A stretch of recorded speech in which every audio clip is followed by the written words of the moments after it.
So I've had this HeyBike Ranger now for about a month, and I wanted to share a few things with you here. This is our first sojourn into e-bikes here. I've got one here, and we have a second one that my wife has. They were, again, HeyBike. This one we put the saddle bags on that came with it as a promotion, and this one I ended up picking up a different little bag because we found out that no matter which way we put the bag on there, and we were trying different things, that sometimes it rubs on the wheel, and we didn't care for that too much. But we think we've got it figured out, and it's riding properly now. Couple of thoughts though. The HeyBike, I'm a 6'1" person, and the seat, they say it can handle a 6'3" person, but it was a little short for me. So I ended up getting a different stem here for the seat, a different seat post that gave me a little bit more. The seat post that comes with it is a 300 millimeter one, and it has 75 millimeter that has to go into the bottom of it, so you've got about 225, and then you had some compression here because of the shock. This one is a 400 millimeter, and it's similar, so you're getting roughly another 5 centimeters of height or so, give or take, and it works for me very, very well. Putting it together was very simple. We had to do a couple of different things, but it really wasn't too difficult.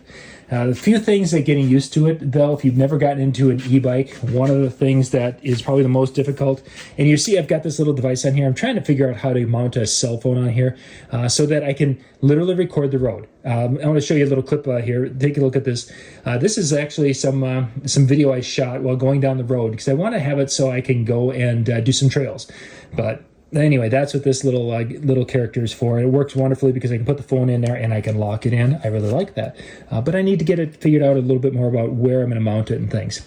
But first thing is with the e-bike is that when you have it in, let me just show you here. I'm going to turn the key on, and then I'm going to push the button right on the bottom side here, and that starts up the little panel there.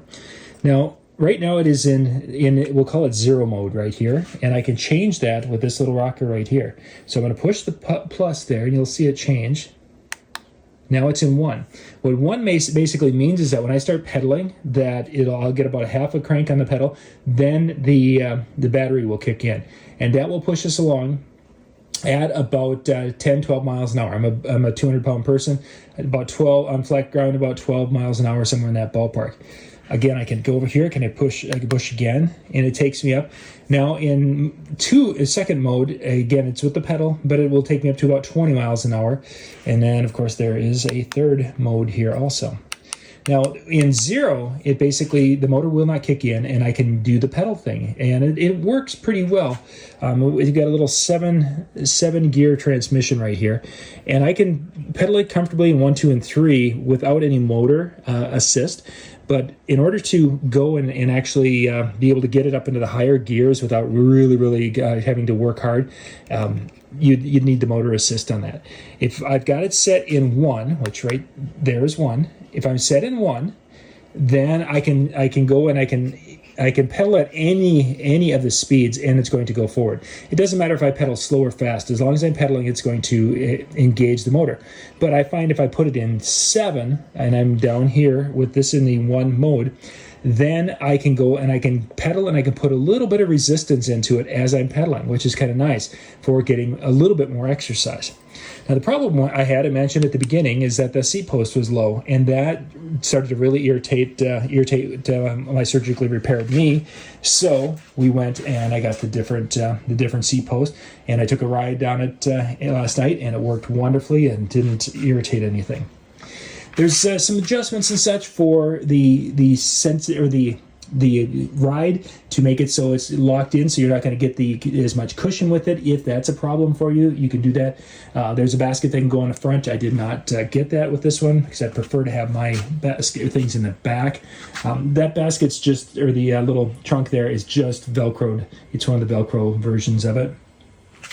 Otherwise, it's a really kind of a neat bike and a neat experience that when you person can get out there. And even before, when I wasn't pedaling and trying to get the exercise with the thing, with the shorter stem, I was out there and I was just kind of cranking, kind of a slow, and there was no resistance virtually. You just had your legs moving. And when you put you saw there was 48 miles on there, and I put probably 20 of those 48 miles on there, and my kids have done some also, and it's worked really quite well. I'm really quite happy with it. My only damage so far has been right there in the seat. I ended up putting it in a truck, and it was up next to a regular bicycle and damaged that just a little bit. Headlights work well. We have not done anything after dark on that, but I did shine them on the buildings to see, and it gives you a nice illumination in front. And it, I really like the Ranger. I think that with a little bit taller seat post, it was still comfortable to sit, so I don't foresee any problems with that. I'm just wanting to make sure I have just a little bit more height. You might notice that this is a foldable bike right down there. We can fold this up, and the handlebars will fold down. Let's see where else we had. The old seat post would allow it to fold. The new seat post does not, but I could loosen that up and just slide it down in there, and it will go down in there all the way. And then we're pretty much able to throw it in the back of a pickup truck, which is what I did when I damaged the seat. And it was just because it was leaning up against the other bicycle, and it over hundreds of miles of driving out to the Black Hills did that. So anyway, so far I'm giving it 2 thumbs up and almost a 3rd thumbs up type of thing if I was doing 3 thumbs up. But with the new seat post, I'm really excited with that and pretty happy with the overall buy. I'll put a link in the description below so you can check out the HeyBike Ranger, and they've got a couple of different versions. This particular one we picked up for around it was about $1,300 when it was all said and done because of the some baskets and the bags and such that were with it.